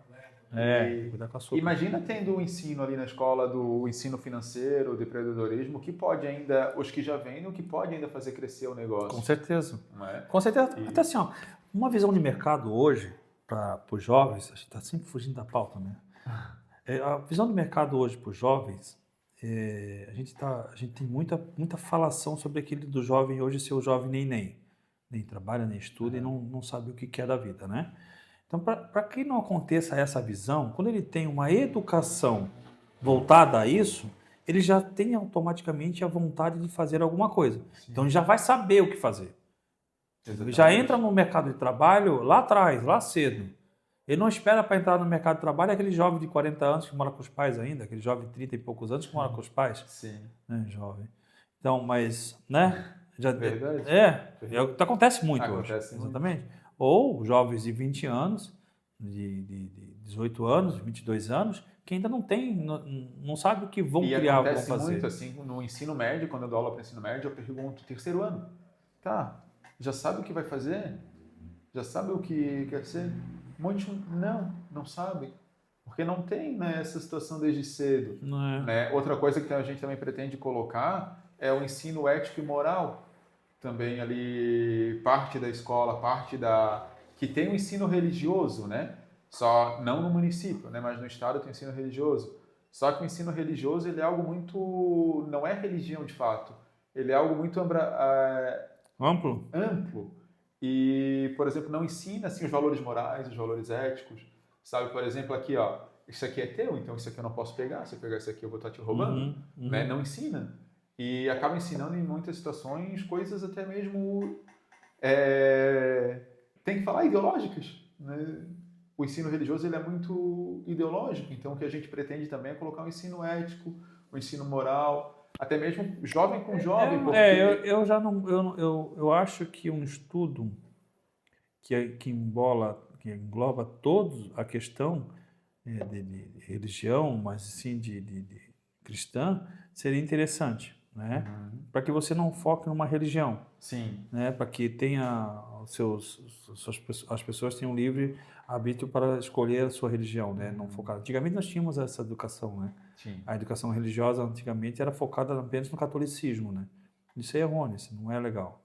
Né? Você tira a opção da pessoa escolher onde ela quer ir, mas ela ter a consciência do que é a história cristã. Sim. Isso é fundamental. Essa parte da história cristã deveria já estar na própria aula de história, né? Que, por exemplo, ali a gente estuda... O professor de história não acredita em Deus? Mas não dá para separar a história com a história do cristianismo. Não, porque é uma história. É a história, é algo que une. Por exemplo, Roma. Vai separar a história de Roma com religião? Não dá de separar. Né? É algo que une, né? Mas só que daí, né, infelizmente, hoje em dia acontece a situação que não pode falar não é nem de religião, não pode falar do cristianismo, né? E daí não pode, Mas por que a história não dá essa validade? Não, a história dá essa validade. Porque, por exemplo, a própria história a Bíblia. A Bíblia não é algo somente religioso, mas é algo histórico. Né? Tem diversas... A Bíblia ela é algo histórico também. Né? E vários livros históricos daquele período que tem, todo mundo conhece, até mesmo histórias de pessoas como Galileu Galilei, por exemplo, e não pode ser falado por quê? Porque o Estado é laico. Né? Dizem muito que o Estado é laico. Mas e aí? Até que ponto esse Estado é laico? Aí que tá o porém, né? Até que ponto? É claro, a gente não pode, por exemplo, eu sou católico, mas vamos, por exemplo, evangélico. Eu não posso dar aula para o teu filho e falar para ele que ele tem que ser católico e tudo mais. Assim, aí já você está doutrinando. Exatamente. É diferente. Aí já é você repassando conhecimento é diferente de você doutrinar. Isso, exatamente. Quando você repassa o conhecimento para que aquela criança, aquele jovem, saiba o que é o budismo, saiba o que é o catolicismo, saiba o que é o espiritismo, saiba, enfim, essa gama de religiões que existem no mundo, ele vai ter conhecimento sobre todas. Isso. Né? Conhecimento. Agora, o que ele vai escolher, não vai escolher nenhuma, isso já é a opção dele. Isso. Mas isso eu não estou doutrinando ele a ser. Exatamente. Né? O grande problema do ensino religioso em si, hoje, né, da disciplina ensino religioso, é o que acontece. Por exemplo, não vou nem falar religião em si, mas todas as religiões cristãs, elas não têm voz, muita voz. Agora, outras religiões daí é liberado, entendeu? Como religiões afro é liberado, daí pode falar à vontade, pode fazer exposição, diversas situações. Agora, imagina se colocar uma cruz ou colocar a imagem de Jesus Cristo, daí já pode dar problema. Entendeu? Daí hoje, né? Hoje, com essa polarização, com Exatamente. essa ideologia de gênero abusiva, com tudo isso, acaba sendo proibido o que já era certo antigamente, Exatamente. né? O que não era proibido. Então, o que era certo começou a ser incorreto. Porque não é só religião, o próprio crucifixo. Hoje tem muito... Ainda tem locais que tem, mas muitos locais, muitas escolas já não tem mais o crucifixo ali exposto. Mas não é algo somente de religião. E as pessoas vão tirar? Muitos já tiraram. Né? É algo cultural também. Eu quero ver mandar tirar daqui, ó. Pois é. É algo cultural, não é só religião. Vou tirar o crucifixo porque é da Igreja Católica. Não é isso. É algo também cultural. Né? Claro, é algo religioso, mas tá ali não é porque é da religião, tá ali porque é algo cultural. A cultura do país, ela foi totalmente cristã. Né? Ali desde 1500 e tudo mais. Colonização, capitanias hereditárias, os padres jesuítas, né? Tem uma história, né? Tem uma cultura em cima daquilo ali. Tem uma história, exatamente. Ok. Vamos lá. Vamos entrar na saúde. Vamos. Podemos? Podemos. Você até pouco estava reivindicando, falando para mim sobre uma reivindicação na área da saúde, né? Que é o caso que te acomete. Isso. E isso muitos outros casos. Aqui, como está a saúde municipal? O que tu acha que vocês conseguem reivindicar melhor e melhorar melhor aqui na saúde? Sim. Qual é o plano do Marcos? A começar pelos postos de saúde. Né? Uma das situações que a gente tem defendido e batalhado é o médico substituto, ou médico volante. Por exemplo, hoje, vamos pegar aqui o Campeche. Vamos supor que no Campeche tenham 2 médicos que atendem aqui o posto de saúde. Um desses médicos fica ausente por ou férias ou problema de saúde. E tem 2 opções. Né? É dividido por áreas, né? Se o outro médico atende aquela área, beleza, o médico vai atender. Agora, se o médico não atende a outra área, a pessoa da área daquele médico afastado vai ficar sem atendimento. Exatamente. Né? Lá em Ponta das Canas acontece muito.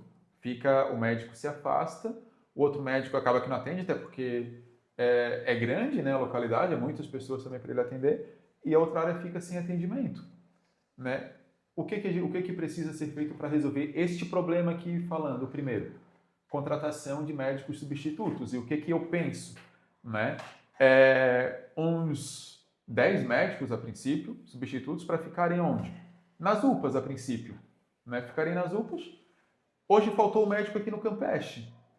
Um desses médicos substitutos vai ser mandado para cobrir a ausência, seja de um dia, de 2, de uma semana, de um mês, desse médico afastado no Campeche. Uhum. Faltou em Ponta das Canas, da mesma forma, nos postos de saúde aqui na cidade. Eu falo 10, mas se a gente, o estudo vê que precisa de 20, que sejam 20, né? Quantos forem precisos, quantos forem necessários. Porque muito do atendimento hoje é prejudicado nos postos de saúde pela falta do médico, né? E eu já fiquei lá casos de, agora um mês, o nosso médico lá estava de férias, lá da área que atende o nosso lá em Ponta das Canas. A minha esposa, ela precisava de um atendimento, ela ficou um mês sem atendimento, porque não tinha um médico ali para atender. Então, essa é uma das primeiras reivindicações que a gente já vai buscando também com o secretário, com o prefeito, é o médico substituto, para que não deixe de ter o atendimento médico no posto de saúde. Falando também do posto de saúde, já pego a parte gestacional, né, mulheres gestantes. Hoje, o acompanhamento da gestante na rede, é claro, né, isso já é algo que vem de cima, né, mas a gente pode melhorar também aqui. O acompanhamento pré-natal. Uhum. O que acontece no pré-natal? Na minha visão, ele precisa ser mais eficaz. Sim. Ele precisa de uma eficácia de fato, né? Porque hoje acontece o que ele é um mês é enfermeira, outro mês o médico, um mês enfermeira, outro mês o médico. Mas ele não tem essa eficácia ali exata, porque dois ultrassons somente que fazem ao longo da gestação. O morfológico, que é o principal, não é feito pelo SUS, né? E daí ali pelo acompanhamento do posto de saúde ele não é feito, né? O que eu defendo que precisa ter no posto de saúde? Um acompanhamento eficaz, direto com o médico, né? O médico fazer até por isso essa necessidade também do médico substituto, porque muitos dizem que muito não acontece porque falta o médico, né? Mas tendo o médico ali, na minha visão, né? Precisa ser com o médico esse acompanhamento direto. Mas mesmo assim, a questão dos ultrassons, até da mastologia, isso tudo tem que ser feito em clínicas que tenham equipamento, porque uma policlínica não tem esse equipamento. Sim, sim. Uma UPA, muito menos. Sim, mas daí tem parcerias, né? Por exemplo, a Maternidade Carmela Dutra tem. Sim. O Hospital Universitário tem. Sim. Né? E criar parcerias nesse sentido, Exato. Né? Para mandar na Carmela Dutra. Mas já existe, não existe? Só em casos de risco. Né? Só que tem muitos casos que na hora do parto descobre que é de risco e não foi descoberto antes por causa dessa falta de acompanhamento. eficácia De no acompanhamento, exatamente. Né? Porque fez um ultrassom hoje, por exemplo, tá tudo bem, mas ainda vai fazer outro daqui a 6 meses, e nesse tempo, dá 6 meses, daqui a 3 meses, e nesse tempo, 4 meses, e nesse tempo. Né? O que, na minha visão, precisaria ter uns 4 pelo menos. Né? O que... Durante a gestação? Durante a gestação. Uns 4 ultrassons, de preferência, o morfológico. Porque o morfológico é onde vai medir, ali vai ver risco de uma síndrome de Down, por exemplo. Possível síndrome. Isso. Se tem, né, todos os dedos, os dedos do pé, né, a formação da criança. Então é algo, na minha visão, que é necessário, muito com certeza. Necessário. Mas até atende, mas é muito pouco, né?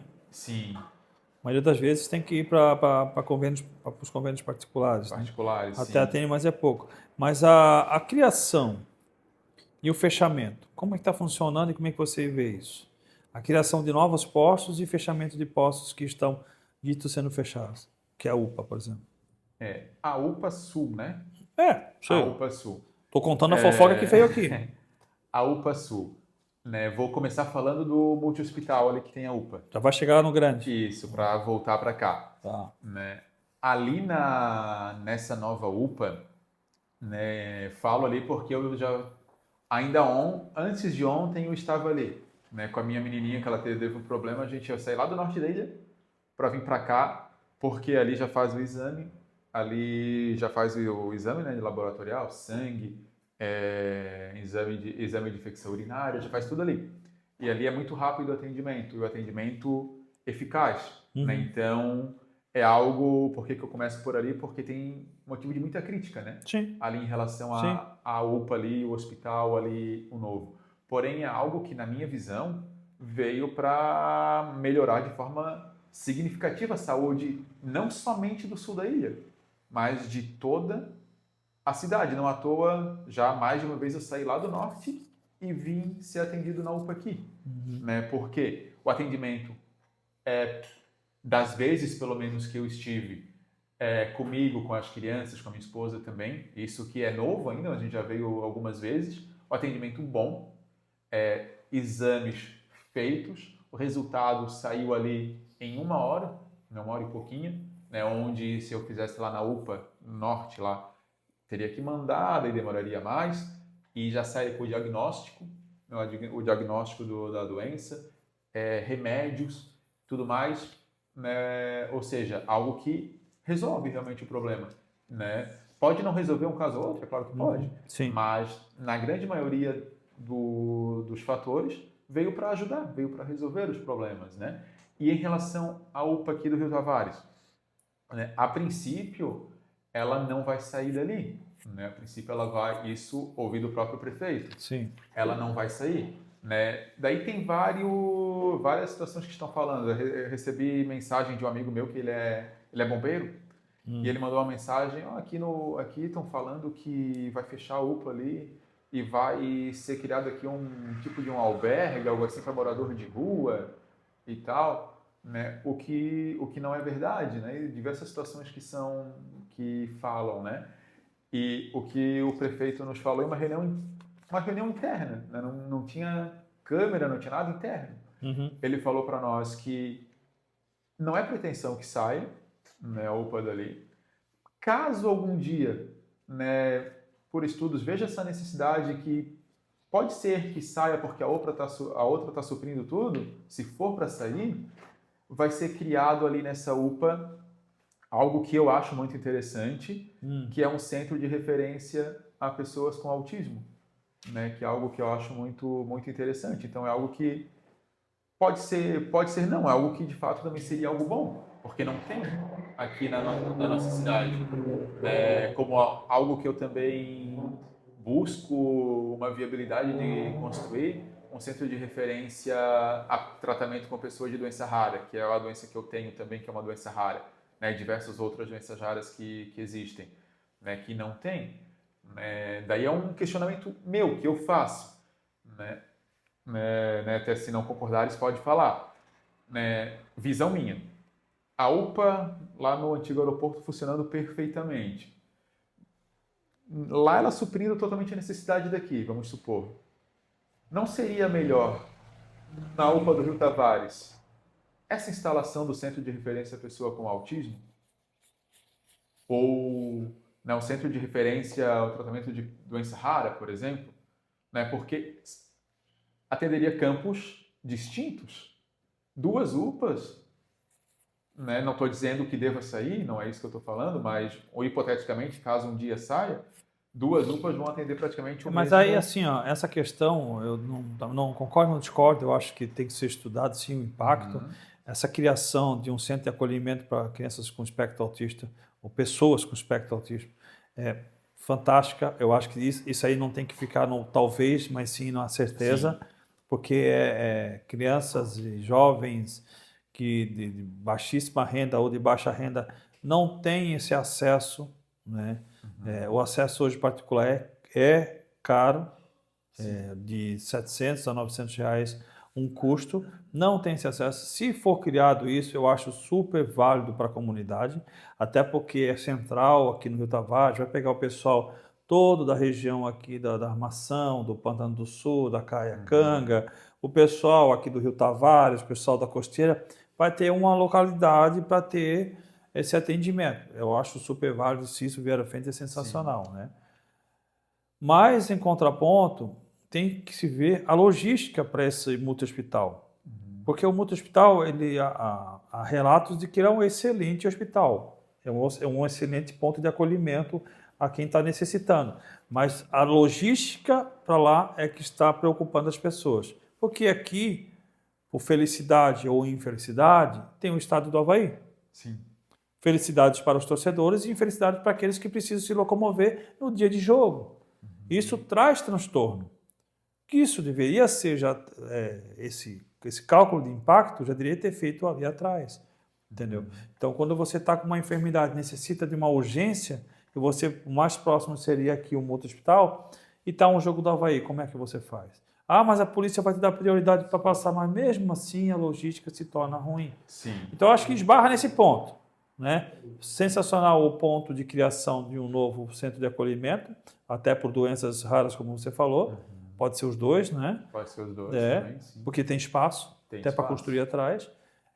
Mas também tem que verificar esse ponto de logística. Aqui tem essa particularidade, de fato, né? Quando tem o jogo do Avaí ali, o trânsito é bem complicado, né? E isso provavelmente vai pesar ali na hora de manter a UPA, porque a princípio ela vai continuar. Ela vai sair algum dia, né? Se for vista ali que não tem necessidade dela ficar. Mas o próprio estádio do Avaí, de fato, né, quando eu falei também não lembrei dessa situação, de fato é algo que vai pesar para que ela permaneça. Com certeza, não só pela permanência dela, mas eu estou falando até pelo hospital, né? Agora, ela precisa e ela precisa vai... ser feito vias ali para que tenha um acesso melhor para o também, hospital. Sim, e ela precisa e vai ser reformada, né? O prédio ali da UPA do Rio Tavares, porque tá precário ali o prédio, né? Precário. E ele vai ser reformado, ele vai, a princípio ali, quando ele começar a reforma, um tempo ela vai ter que ficar fechada, né, para essa reforma, mas terminou a reforma, vai voltar muito bem normalmente ali o atendimento. Muito bem. E a gente tem... Nesse ponto a gente já entra na mobilidade, que é onde a gente falou da questão da saída ali. Como o professor Marcos enxerga a mobilidade hoje na Grande Florianópolis e em Florianópolis, principalmente aqui na ilha, né? Sim, na ilha é algo que eu sou do norte da ilha, né? E algo que afeta muito a gente lá. Nós somos do sul da ilha aqui, né? Da ilha também é forte. Lá do norte da ilha, lá de Ponta das Canas, lá que é onde eu moro, que só tem uma saída, né? Só tem uma saída e uma entrada. Então, no verão, principalmente, tem dia que para chegar de Ponta das Canas até Canasvieiras, que é 5 minutos, a gente leva 2 horas na fila ali. Então, são situações que precisam ser criadas, saídas nesse sentido. Lá em Ponta das Canas, a gente esbarra muito também e não só lá, próprio Florianópolis, na questão ambiental. Né? Porque, por exemplo, lá em Ponta das Canas, poderia fazer, claro, precisaria de investimento. Até recente, um colega botou na internet uma pergunta, o que vocês acham? Uma ligação entre Praia Brava e Ingleses, que é no lado. Só tem um morro ali que separa. É no lado. O que o pessoal acha dessa ligação Ingleses Praia Brava? Para acelerar, melhorar a mobilidade, para desafogar, né, o trânsito, como é falado? Bom, sim. Só que daí já muitos comentários negativos pelo sentido ecológico, pelo sentido ambiental, e porque isso não pode, e porque aquela situação toda, como outra situação que já foi também lá no bairro, levantada a hipótese, fazer uma beira-mar ali por trás ali das casas ali na praia, sabe? Mas daí também tem a questão ambiental. Então, em Florianópolis, muito também a gente se pega nessa questão ambiental. Aqui... Eu acho que o melhor é tirar a população de Florianópolis e deixar... muito se pega nessa questão ambiental. Aqui no Campeche, né, eu tenho um amigo aqui que ele é bombeiro, o André é o nome dele, ele mora aqui no Campeche. Tem 3 ruas, que agora eu não me recordo o nome, que são 3 ruas que... Uma rua vai aqui tem tipo canteirinhos, e ali já tem outra rua. E o que acontece? Fazendo essa ligação dessas ruas, já desafoga o trânsito total aqui. Tem uma rua que tem um canteiro, outra rua. É um canteiro, um terreno, alguma coisa que tem ali, tipo uma pracinha, algo que tem ali. Aqui no Campeche? Depois eu até te passo a rua ali no WhatsApp certinho. Aqui no Campeche? Aqui no Campeche, sim. Depois eu te passo ali a rua certinho no WhatsApp ali que ele me passou. E são 3 ruas que ele me passou. Que se fizer essa ligação que não chega nem a 100 metros ali. É uma ligação que não precisa quebrar casa, nada. É só uma área verde para fazer a ligação. E já desafoga muito do trânsito. Só que o que ele me relata? Que próprios moradores do bairro, de associações, não querem que seja feito, porque daí aqui a nossa rua não tem saída, e aqui daí fica tranquilo, e se fizer essa ligação, daí vai passar muito carro. E isso acontece muito na cidade também. Lá nos ingleses tem a possibilidade ali, o sítio de baixo e o sítio de cima, né?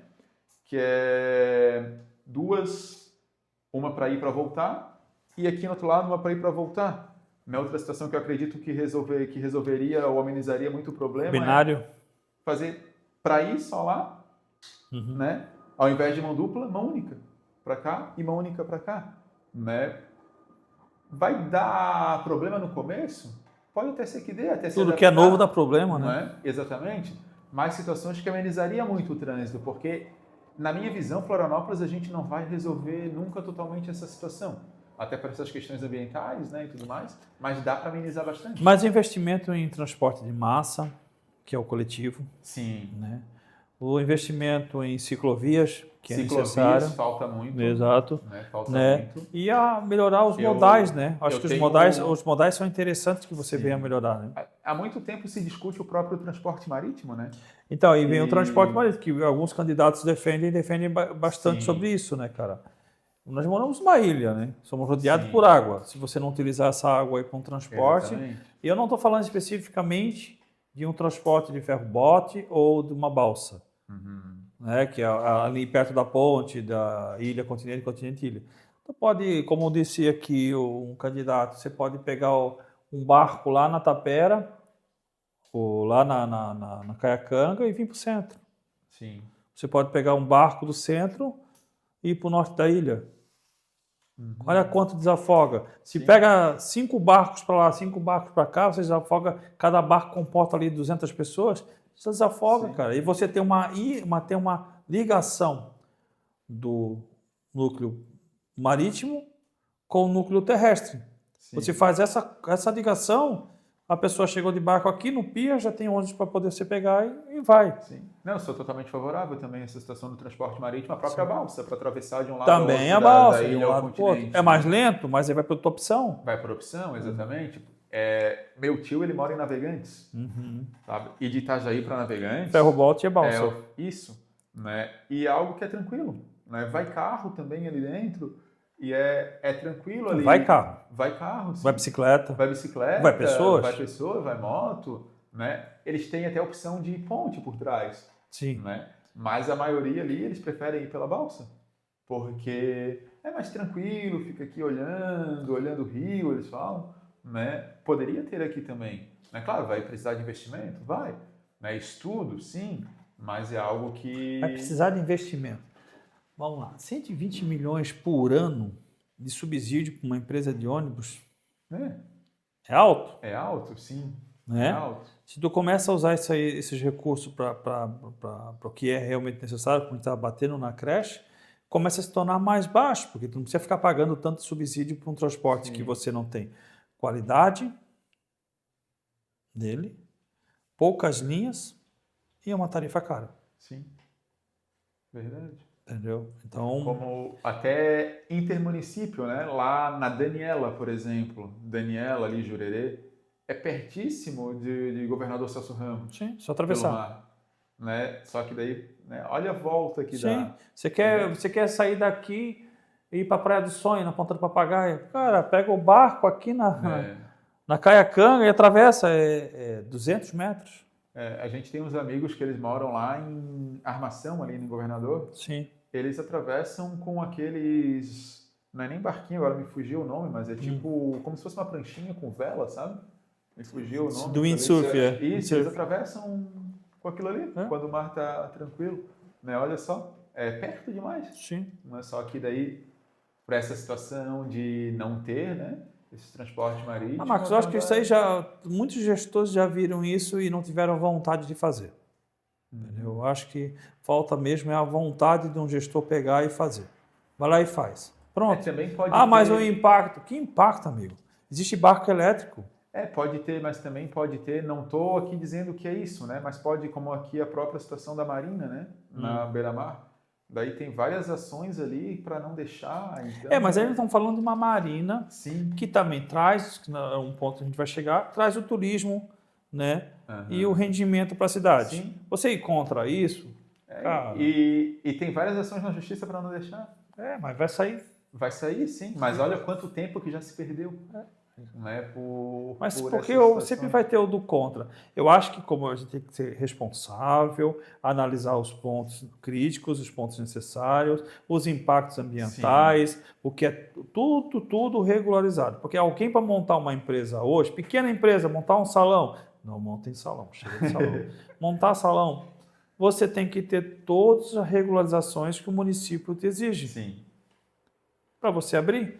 Então, uma marina ou qualquer outra coisa também necessita dessas regularizações. E se manter essas regularizações, deixa abrir, gente. Isso gera emprego, traz renda, turismo. A economia dá um... Claro, dá vai ajudar. boom, né? Essa questão, se as pessoas estão contra isso, meu amigo, então quando vir aumento de impostos, de PTU, não reclama. Eu vou te citar um exemplo, né? Fugindo um pouco de mobilidade, mas só para citar essa situação Não foge muito não. Tá de algo ambiental. Só uma situação lá na Daniela que a gente buscou fazer uma limpeza em um local lá e o que acontece? Lá tem um cano que é para sair a água para não encher as casas das pessoas, né? Num manguezinho. E esse cano tá mais da metade cheio de areia. E é uma briga para não deixar limpar aquele cano porque tem um jacaré ali. Então, não dá. O que tem a ver? O jacaré morde? Né? Porque não pode, vai ser evasivo contra o jacaré. Aquela situação. Então o jacaré e a pessoa... Exatamente. Daqui a um tempo, olha, o cano tá... Falta isso aqui para encher o cano inteiro. E aí? Mas quem está brigando? Questões ambientais. Leva o jacaré para casa, pô. Pronto. Né? São situações que vai muito também ao encontro da mobilidade. São situações necessárias. Você tem que entender que você mora, você tem que... Ou se você quer ficar 100% ecológico, vai morar numa floresta. Né? Se você mora numa cidade que tem crescimento, está sendo urbanizada, é necessário ter os direcionamentos, não adianta você bater de frente. Eu digo sempre aqui no Campestre que nós temos aqui um impacto imobiliário muito grande, certo? Então, você está certo quando você fala sobre a questão das associações, perdão. A associatividade, as associações, às vezes elas querem barrar essa situação. E eu sempre digo aqui para os meus clientes que você quer barrar o crescimento, você não consegue barrar o crescimento. Sim. Ninguém consegue barrar o crescimento. O poder vem e toma. Se você não dialoga, não procura os recursos necessários, não tenta harmonizar a situação, eles vão vir e vão fazer da forma que eles querem em ponto. Sim, verdade. Entendeu? Porque o dinheiro está ali e eles vão fazer. Agora, se você senta para conversar, vamos construir, mas vamos construir sem causar tanto impacto, vamos tentar achar uma forma que fique bom para todos os lados, ok. Entendeu? Vai acontecer. Verdade. Então, a gente fala isso, dessa questão do jacaré, mas tu tem ali uma questão de inundação de casas. Exatamente. Né? Aí você não quer prejudicar o jacaré, mas você quer prejudicar as casas. Quem chegou primeiro ali, o jacaré, é a casa. Mas nem importa quem chegou primeiro. O que importa é que você precisa fazer aquilo ali, né? Exatamente. Funcionar. E enche muito, assim, é difícil até para escoar depois de dias de sol. Né? Claro que não é o único problema, mas limpando já ajuda bastante. Só que tem essa situação de ambiental e não pode, pronto, não pode. Isso daí é complicado. Mas quando foi construído não podia? Né? Mas é complicado essas situações ali também. E eu digo que isso pega muito na parte da mobilidade também, até por essas situações de construir, como essas situações que eu citei o exemplo lá em Ponta das Canas, Canasvieiras também, tem diversas situações que a gente poderia ter uma ligação de Ponta das Canas até direto Canasvieiras, né? Mas não pode pela parte ambiental também. A ligação a ingleses também não pode pela parte ambiental, e diversas outras situações que não pode por esse motivo, né? E como o próprio transporte marítimo, eu acredito que, vamos supor, o prefeito hoje fala, estamos aqui licitando, vamos montar e vamos colocar para funcionar o transporte marítimo. Vai ter diversas situações ambientais denunciando. Então, são situações que... Mas contra, né? exige peito para lá e fazer e pronto. Acabou-se. É benéfico para a comunidade, vamos lá, vamos fazer e pronto. Calcula-se os impactos, vê o que a gente não vai prejudicar, entendeu? Tenta remodular, fazer de uma forma e faz. Ficar nessa briga, por que não vamos chegar nessa briga de impacto ambiental? Bom que você falou. Saneamento. Sim. Essa é a maior briga por impacto ambiental que não sai do lugar. né? Não sai do lugar. Enquanto isso, nós temos os impactos ambientais que as pessoas, muitas das pessoas colocam fazem a sua ligação na rede pluvial, e isso, para muitos acham que não, mas causa um impacto ambiental, porque ela vai para algum lugar, e o lugar que ela vai é o mar. Sim. E aí, quando não é só o João que está fazendo, não é só o Paulo, não é só o Roberto, não é só o Pedro, é a comunidade inteira, na grande maioria, que está fazendo isso. Aí não adianta você brigar com a prefeitura que não está dando conta de limpar uma Sim, praia, verdade. que não tem vulnerabilidade. A vulnerabilidade está vindo da onde? A falta dela. Do restaurante, você quer culpar o restaurante que está na beira da praia? Ah, o restaurante está poluindo. Mas o seu João também está jogando lixo, sujeira na rede fluvial, que vai parar na praia. Então nós temos essa conscientização que nós temos que tomar conta disso, né? E dentro disso também tem a briga que faz parte do seu trabalho, que é com o executor, com a empresa executora, para que isso saia do papel. Sul da ilha, por exemplo, não tem. Norte da ilha tem, mas é déficit. Sim. As praias com maiores vulnerabilidades que existem em Florianópolis são onde? Ali São onde? do... As praias que mais têm problemas de vulnerabilidade em Florianópolis são onde? Aqui no Campeche tem muito? Não. Só um pouquinho.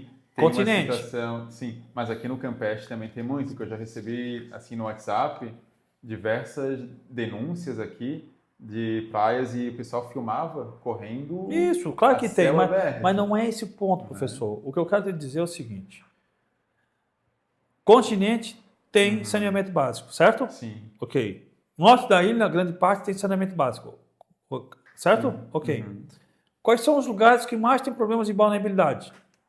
São os lugares que têm saneamento básico. Sim. Então, peraí, já não funciona. O saneamento que tem não funciona. O continente tem, mas é de péssima qualidade. O norte da ilha tem, mas é de péssima qualidade. Nós temos recorrentes problemas de vulnerabilidade em praias do norte da ilha. Continente, você não tem mais praia. Não existe. Anos 70, anos 80, o Itaguaçu, que era a praia Jurerê, era o Jurerê do continente. Lá no norte da ilha tem um problema que até era muito falado e muitas polêmicas ali, o Rio do Brás, né? Que é em Canasvieiras. Ele deu, ainda vez ou outra, ele estoura e vai pro mar. Lá a gente tem o rio lá na Lagoinha também, que estoura, vai pro mar, né? E de fato, onde tem o saneamento. Mas será que foi o jacaré que prejudicou aquele rio? Pois é, não foi. Será que foi o passarinho que fez caca demais naquele rio? Onde eu moro, só para citar um exemplo,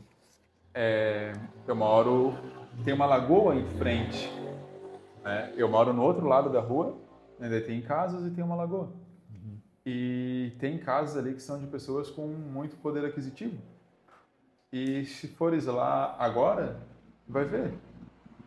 Rolando para a lagoa ali Não importa o poder financeiro da pessoa. Sim. Importa a responsabilidade ou a irresponsabilidade daquela pessoa. Exatamente.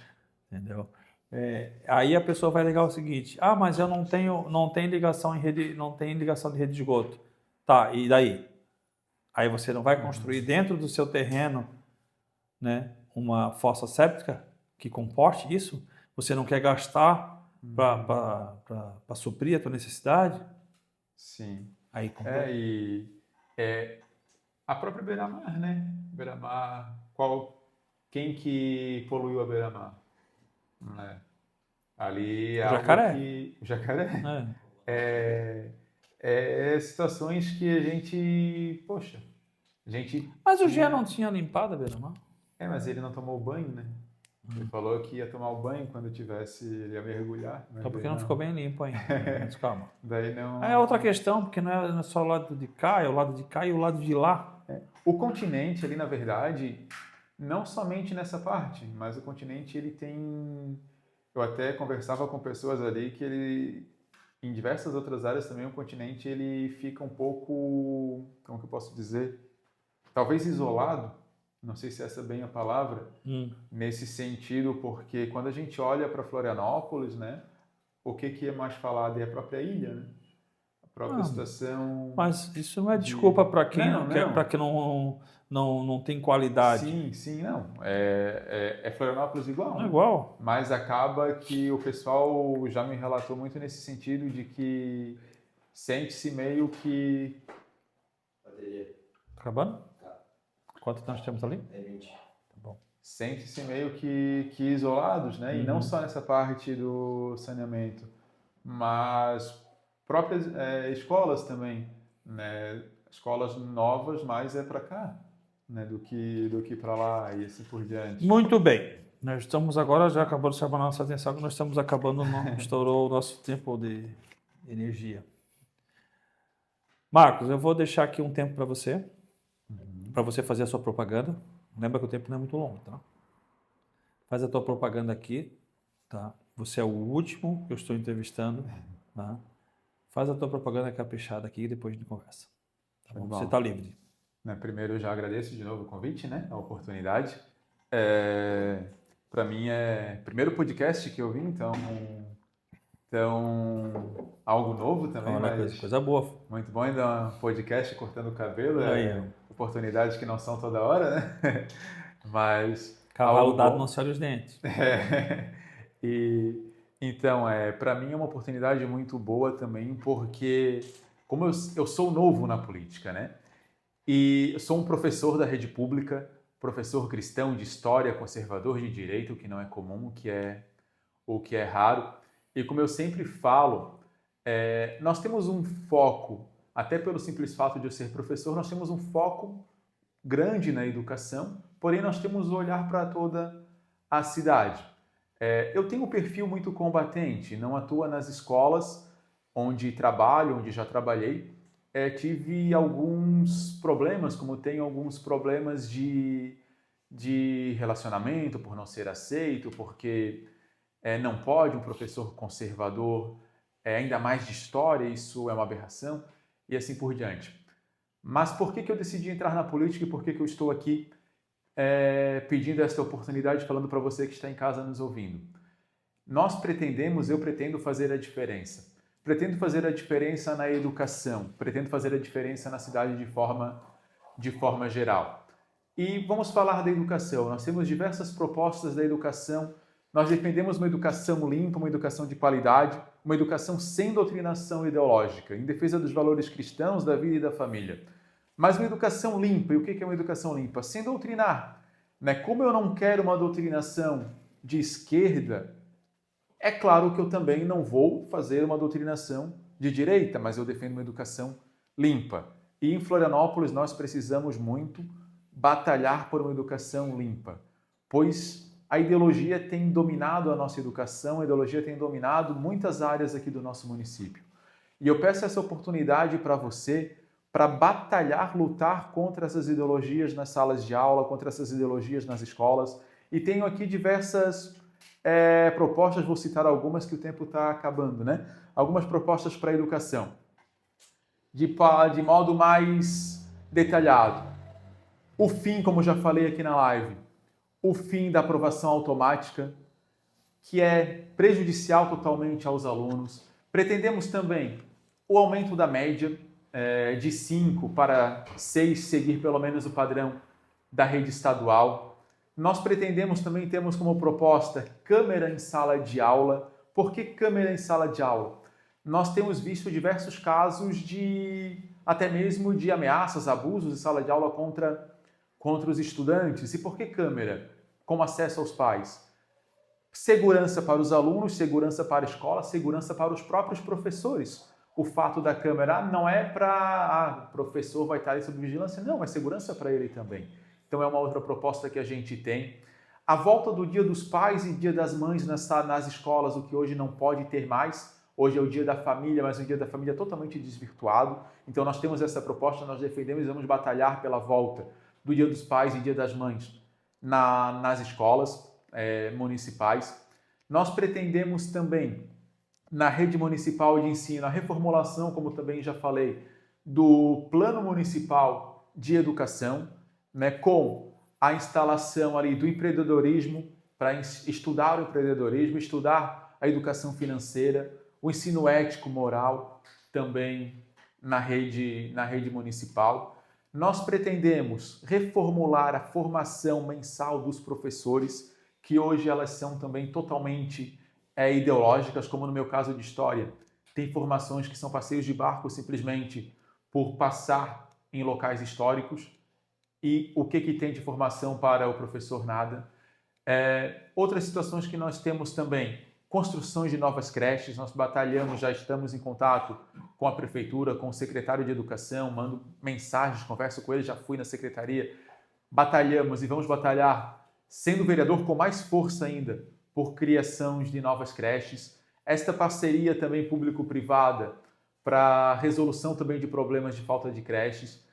O que o nosso amigo Carlos falou que é uma necessidade também muito grande, que é vagas integrais na creches, porque o trabalhador trabalha o dia inteiro, né? E vaga meio período acaba que não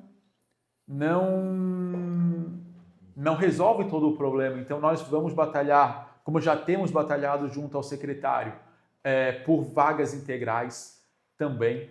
Nós pretendemos fiscalizar, nós vamos fiscalizar as escolas mensalmente, algo que falta muito na minha visão, que as escolas sejam fiscalizadas, não é para colocar a corda no pescoço, não é para que trabalhe de forma pressionada, não, mas é para que a educação seja de fato como ela deve seguir de acordo com o plano municipal que precisa ser mudado, de acordo com as diretrizes da prefeitura, o que hoje acontece diferente de diversas situações. Hoje tem escolas que não seguem aquilo que vem da prefeitura, nós pretendemos fiscalizar.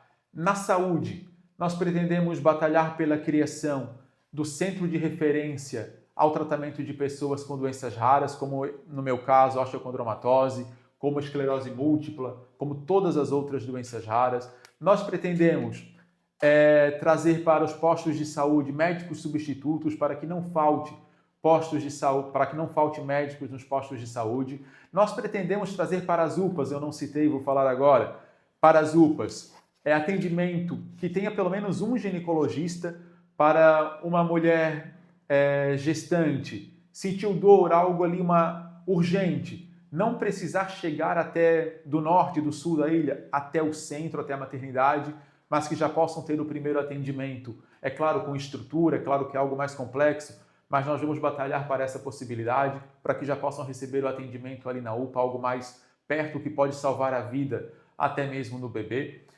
Nós pretendemos também, em relação à cultura, Safra da Tainha, nós temos um projeto onde eu escuto muito, Carlos, de pescadores.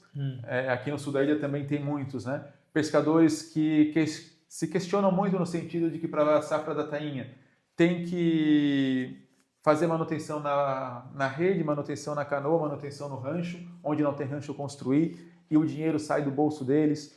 A gente pretende uma parceria entre a prefeitura com esses pescadores da Safra da Tainha para custear essa situação dessas manutenções. Né? Claro, tudo cadastrado, tudo de forma bem definida, até porque a Safra da Tainha traz uma visualização muito grande para a cidade, aqui para Florianópolis. Nós pretendemos, e nós temos o projeto, o plano, de trazer para os professores da educação municipal uma maior qualidade de trabalho, né? Garantir, né, que tenham materiais, livros, próprio canetão para escrever no quadro, internet, tudo aquilo que garanta o atendimento, o funcionamento e o trabalho de melhor condições, tanto na saúde quanto no turismo, em todas as áreas aqui da nossa cidade. Nós pretendemos fazer a diferença, não é?